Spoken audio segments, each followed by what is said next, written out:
हाल ही में अल जजीरा न्यूज़पेपर को इजराइल के अंदर बैन किया गया है। आज हम लोग आखिरकार वो रीजन जानने की कोशिश करेंगे कि वो रीजन क्या रहा है और इजरायली गवर्नमेंट इतना फ्रंट होकर सामने क्यों आ रही है। क्या उसको कतर की परवाह नहीं है? मैं कतर का नाम इसलिए ले रहा हूं क्योंकि अल जजीरा को फंड किया जाता है कतर गवर्नमेंट के द्वारा। तो हम लोग ये जानेंगे कि आखिरकार इजरायली गवर्नमेंट के द्वारा ये इसको बैन क्यों किया गया है, ऐसा इसने क्या पब्लिश कर दिया जिससे इजरायली गवर्नमेंट काफी नाखुश थी। लेकिन क्या इसने कभी भारत के साथ में दुश्मनी मोल ली है? हम लोग बात करेंगे इलाहाबाद हाईकोर्ट के उस डिसीजन के बारे में जिसको देकर इलाहाबाद हाईकोर्ट ने उस डॉक्यूमेंट्री को बैन कर दिया था जो कि इंडिया के अंदर रिलीज होने जा रही थी। इसके साथ में ही इसने इंडिया के एक मैप को गलत तरीके से शो किया था। उसके बाद में भारत ने इसको कह दिया था कि अगर आगे से ऐसे किसी मैप को आपने अगर शो किया तो हम पूरी तरीके से इंडिया के अंदर आपकी न्यूज एजेंसी को बैन कर देंगे। चलिए बात करते हैं कि आखिरकार ऐसा हुआ क्यों है कि why Netanyahu cabinet voted to end Al Jazeera's operation in Israel amid Gaza war. तो गाजा वॉर के अंदर इसको बंद क्यों किया गया है? बेंजामिन नेतन्याहू का ये ट्वीट आप लोग देख सकते हैं। ये हिब्रू लैंग्वेज के अंदर लिखा हुआ है क्योंकि आप लोग को पता है कि इजराइल के अंदर हिब्रू लैंग्वेज जो है उसको बोला जाता है। अल जजीरा के एक जर्नलिस्ट थे जो कि गाजा के अंदर था। ये जो है इसको 12 घंटे के बाद में रिलीज किया गया था। अरेस्ट क्यों किया गया था? क्योंकि इजरायली फोर्स ने इसको ये कहते हुए सुन लिया था कि ये इजराइल के खिलाफ गाजा के अंदर हमास के पक्ष में बोल रहा है और वहां पर यह कह रहा है कि इजराइल ने जो अटैक किया है हमास के अंदर वहां पे कई सिविलियंस जो है वो मारे जा रहे हैं। इसके बाद में इजरायली फोर्सेस ने इसको अरेस्ट कर लिया था। ये एक रीजन जो है वो भी यहां से मतलब शुरुआत हम लोग कह सकते हैं ना कि अल जजीरा के जर्नलिस्ट को अगर इजरायली गवर्नमेंट या इजरायली फोर्सेस अगर अरेस्ट कर रही हैं तो अल जजीरा कहीं ना कहीं से नाराज होगा। फिर देखिए इसके बाद में इलाहाबाद जो हाईकोर्ट है उसने अल जजीरा की एक डॉक्यूमेंट्री जो है इसको भारत के अंदर बैन कर दिया था, India who lit the fuse. इसके अंदर बेसिकली क्या था, alleging that the film has the potential to disrupt harmony among citizens. भारतीय लोगों के बीच में जो हार्मोनी बनी हुई है इसको कहीं ना कहीं डिस्टर्ब करने की कोशिश कर रही है ये डॉक्यूमेंट्री। क्योंकि आप लोगों को पता ही होगा कि अल जजीरा न्यूज के साथ साथ में डॉक्यूमेंट्रीज के ऊपर भी काम करती है और ऐसी डॉक्यूमेंट्री जो है वो भारत के अंदर बैन की गई थी। डॉक्यूमेंट्री से आप लोगों को पता होगा कि बीबीसी के द्वारा ही एक डॉक्यूमेंट्री पीएम मोदी के ऊपर रिलीज की गई थी, लेकिन उसको भी भारत के अंदर बैन किया गया क्योंकि उसमें गोधरा कांड को लेकर पीएम मोदी को जिम्मेदार ठहराया गया था कि पीएम मोदी के कारण ही गोधरा कांड हुआ था। इस कारण से वो जो डॉक्यूमेंट्री है बीबीसी को उसको भारत के अंदर पूरी तरीके से बैन कर दिया गया था।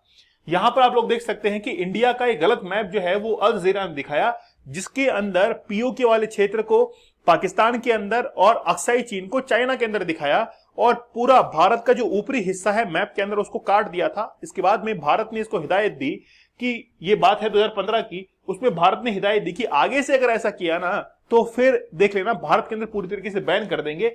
यहां पर आप लोग देख सकते हैं कि यूएस जो है उसने कतर से ये पूछा है कि turn down the volume of Al Jazeera news coverage. Qatar से यूएस क्यों पूछ रहा है आखिरकार?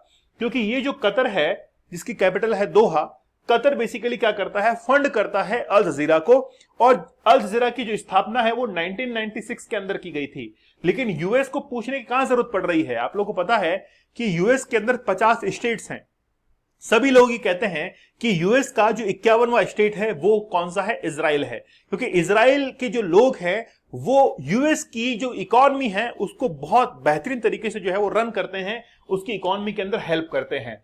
अल जजीरा ने इन बातों को कंडेम किया, बोला हम कभी भी जो है वो बायस्ड नहीं रहे हैं, हम लोग अनबायस्ड न्यूज एजेंसी है जो किसी भी देश के पक्ष में नहीं है, हम लोग इंडिपेंडेंट तरीके से अपनी न्यूज जो है वो पब्लिश करते हैं। इसके बाद में 2021 के अंदर अल जजीरा का जो ऑफिस है उसको पूरी तरीके से डिस्ट्रॉय कर दिया था इजरायली गवर्नमेंट ने। तो आप लोगों को क्या लगता है कि जब इजरायली गवर्नमेंट अल जजीरा के ऑफिस को तोड़ेगी तो क्या अल जजीरा इजराइल के पक्ष में लिखेगा? नहीं लिखेगा। उसने हमेशा विरोध किया फिर इजराइल की गवर्नमेंट का और इसीलिए उसके बाद से आज तक जो है वो इसका विरोध करता हुआ आ रहा है। लेकिन बस बात यह है कि आखिरकार ये इसके खिलाफ लिख क्यों रहा है, उसकी कारण मैं आप लोगों को बताता हूं। A statement from Al Jazeera condemn the attack, मतलब ये जो अटैक है इसको कंडेम किया गया था। Calling on the all media, मतलब ह्यूमन राइट जो इंस्टीट्यूशंस हैं उसके लिए भी कहा गया था कि सभी लोग मिलकर जो है इसको कंडेम कीजिए, मतलब इजरायली गवर्नमेंट को कंडेम कीजिए। यहां पर आप लोग देख सकते हैं कि 1 नवंबर 1996 को अल जजीरा को एस्टेब्लिश किया गया था कतर की कैपिटल दोहा के अंदर। It was the first independent news channel in the Arab world. Arab world के अंदर पहला इंडिपेंडेंट न्यूज़पेपर था, लेकिन फिर भी अरब की कुछ कंट्रीज ऐसी थी जिसमें यूएई और इसके साथ में सऊदी अरब था जिसने इसको बैन किया था। वो भी कारण हम लोग अभी जानेंगे। इसके कुछ चैनल्स हैं जैसे अल जजीरा अरेबिक है, अल जजीरा इंग्लिश है, अल जजीरा इन्वेस्टिगेटिव यूनिट है, अल जजीरा मुबेशर है, अल जजीरा डॉक्यूमेंट्री है जिसकी हम लोग अभी बात कर रहे थे, जिसको इलाहाबाद हाईकोर्ट ने बैन किया था, अल जजीरा बालकश है। इसके नेटवर्क्स हैं, मतलब स्टडीज के अंदर और ह्यूमन राइट्स अलग अलग क्षेत्रों के अंदर ये काम करता है। यहां पर आप लोग देखिए कि अल जजीरा के द्वारा लिखा गया है कि हमारे यहां पर 3000 एम्प्लॉइज जो है वो काम करते हैं और 95 कंट्रीज में हमारा पूरा का पूरा नेटवर्क है और एक्सटेंसिव तरीके से 150 देशों के अंदर हमारी न्यूज जो है वो पढ़ी जाती है और लगभग 450 मिलियन तक घरों के अंदर हमारी न्यूज पहुंचती है।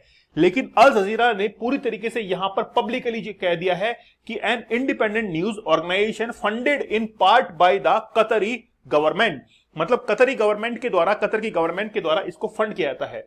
अगर हम लोग बात करें ब्रिटिश ब्रॉडकास्टिंग एजेंसी की, बीबीसी की अगर हम लोग बात करें, जो कि एक ब्रिटिश न्यूज एजेंसी है, इसको ब्रिटेन के द्वारा फंड किया जाता है, लेकिन कभी भी बीबीसी ने इस चीज को एक्सेप्ट नहीं किया कि हमको ब्रिटेन के द्वारा यहां पर फंड किया जाता है। लेकिन यहां पर तो पब्लिकली जो है वो क्या कर रहा है, इसको एक्सेप्ट कर रहा है। शेख हामिद बिन तामिर, ये कौन है?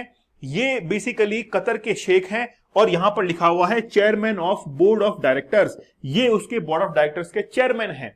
इनके द्वारा ये कहा गया था कि इजराइल जो है वो एक रीजनल पावर के रूप में आगे आने वाले समय में बन सकता है और वर्तमान में बन भी चुका है। लेकिन ये जो बात है वो अरब कंट्रीज को बर्दाश्त नहीं हुई और सऊदी अरब ने अल जजीरा को अपने देश के अंदर बैन कर दिया। इसके साथ में यूएई ने भी अल जजीरा को अपने देश के अंदर बैन कर दिया था। और फिर आप लोग देखिए कि जो गवर्नमेंट है, मतलब कम्युनिकेशन मिनिस्टर हैं इजराइल के, उन्होंने पूरी तरीके से इसके ऑर्डर पास किए थे।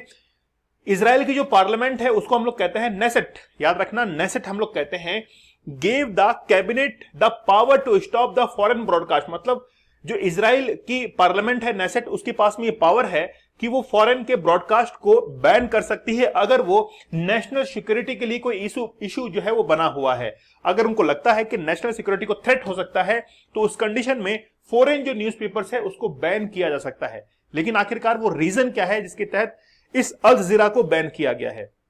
इजरायली गवर्नमेंट का यह कहना है कि हम लोग जो भी मूवमेंट करते हैं अगेंस्ट टू हमास, उसकी पूरी खबर जो है वो अपने न्यूज के अंदर छापकर ये हमास के लड़ाकों को बता देता है। इससे हमारा अगला मूव जो है वो पता लग जाता है। इसके साथ में जब भी इसने न्यूज को पब्लिश किया है तो हमेशा ये लिखा है कि इजराइल की जो फोर्सेस हैं वो हमास में जाके सिविलियंस को जो है वो मार रही है, मतलब पूरी तरीके से ये हमास जो है इसके पक्ष में बोल रहा है। लेकिन फिर कतर का इसके अंदर क्या रोल है? देखिए, कतर के और इजराइल के रिलेशन अब बिगड़ सकते हैं। उसके पीछे ये रीजन ये है क्योंकि इजराइल को ये पता था कि ये जो न्यूज़पेपर है वो कतर के द्वारा फंडेड है, लेकिन फिर भी इजराइल ने इस न्यूज़पेपर को बैन किया। इसका अर्थ ये हुआ कि कहीं पर भी ये जो इजरायली गवर्नमेंट है ये कतर से कोई परवाह नहीं करती है। देखिए, कतर जो है वो अभी इस रोल के अंदर था, चाहता था ये था कि इजराइल और हमास के बीच में एक सीज फायर हो जाए, युद्ध जो है वो रुक जाए। लेकिन इजराइल गवर्नमेंट जो है वो कतर की ना परवाह करते हुए अल जजीरा को बैन किया। मतलब ये जो इजरायली गवर्नमेंट है ये चाहती है कि हम लोग हमास के ऊपर यूं ही अटैक करते रहें, कोई भी सीज फायर जो है वो करवाने की पहल ना करे। मेन रीजन जो है वो यहां पर यही बताए जा रहे हैं। इसीलिए पूरी तरीके से अल जजीरा को इजराइल की गवर्नमेंट ने बैन कर दिया है। और इसके साथ में ही इजरायली के यानी कि जेरूसलम के अंदर जो अल जजीरा के हेडक्वार्टर्स थे वहां पर इक्विपमेंट्स थे। इसके साथ में ही वहां के कंप्यूटर वगैरह, जो कैमरास वगैरह था, एडिटिंग इक्विपमेंट्स थे, उन सबको जो है वो जब्त कर लिया था इजराइल की गवर्नमेंट के ऑफिशियल्स ने। और इसके बाद में रिजल्ट ये है कि अब पूरी तरीके से बैन हो चुका है इजराइल के अंदर। चलिए, ये पूरी की पूरी आप लोगों के लिए खबर थी। अगर आप लोग चैनल के ऊपर नए हैं तो एक बार जरूर सब्सक्राइब कर लीजिएगा। यूं ही बेहतरीन इंफॉर्मेशन, बेहतरीन कंटेंट के साथ में आप लोगों तक पहुंचती रहेगी। मिलते हैं आप लोगों से अगले सेशन में, तब तक के लिए धन्यवाद। Thank you. जय हिंद।